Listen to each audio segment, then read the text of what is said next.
안녕하세요 시청자 여러분, 이시다바 추봉기입니다.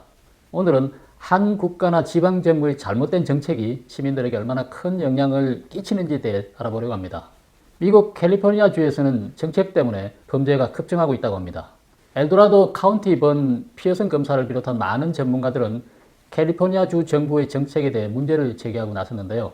피어슨 검사는 에포크 TV와의 인터뷰에서 캘리포니아주의 범죄 급증은 지난 10여 년 동안 차근차근 시행되어 온 공공정책과 관련이 있고 그러한 정책들이 우리가 현재 처한 실상을 불러왔다고 말했습니다.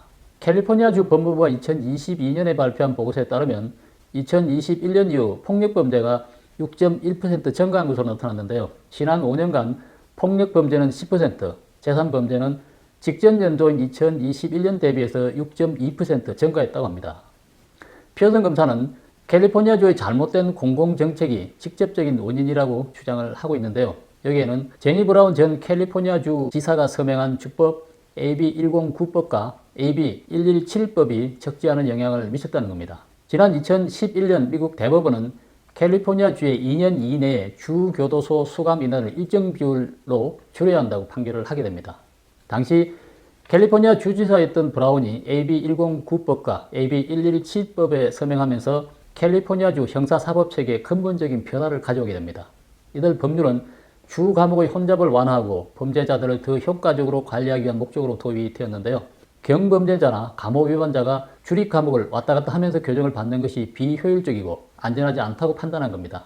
또한 중범죄자가 되는 기준을 높이고 좀도둑이나 가계절도, 마약 소지 등을 경범죄로 처벌하는 등 전반적으로 범죄가 되는 기준을 높였습니다. 예전에 감옥 위반자는 주교도소로 돌아가는 것이 일반적이었으나 이 법 시행 이후에는 지역사회에서 감옥 위반자를 처리할 수 있게 됐습니다.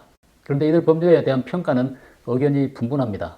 일부 사람들은 이들 법률이 오히려 범죄 증가에 큰 영향을 미쳤다고 주장하는 반면 또 일부 사람들은 이들 법률이 지역자치단체에 더 많은 책임을 부여해서 범죄 예방과 재범률 감소에 도움이 되었다고 주장을 하고 있습니다. 이 법 시행으로 주교도소에 수감 중이던 재소자 상당수는 카운티 교도소로 이감되었다고 합니다. 카운티 교도소는 재소자들이 편하게 수감 생활을 할 수 있도록 각종 편의시설까지 제공하는 교도소를 말하는데요. 죄인에게도 인권이 있다는 인권단체들의 주장이 계속되자 미국, 오스트리아, 스페인 등 적지 않은 국가들이 이에 동조하면서 카운티 교도소가 만들어졌습니다. 하늘색 제수복 대신 오렌지 색상의 옷을 입고 방에는 2층 침대가 놓여있고 mp3, 책, 휴대전화, 노트북 등도 반입이 허용되기도 합니다. 어떤 카운티 교도소는 하나로 하루 9만 5천 원 정도만 주면 5성급 호텔 부럽지 않을 정도로 편안하고 안전하게 수감 생활을 할 수 있는 곳도 있다고 합니다. 캘리포니아 교정재활국에 따르면 캘리포니아주 교도소 재소자는 지난 2006년 17만 3천 명 이상으로 정점을 찍었고 그 후 주 당국은 10년을 걸쳐 교도소를 비우기 위해 새로운 정책들을 추진을 해왔다고 합니다. 교도소를 비우려는 노력 끝에 수감자는 26% 감소한 약 12만 8천 명이 되었다고 합니다. 여기에 코로나19 팬데믹 이후에는 출소자가 급증해서 9만 5천 명 정도로 급감하게 됩니다.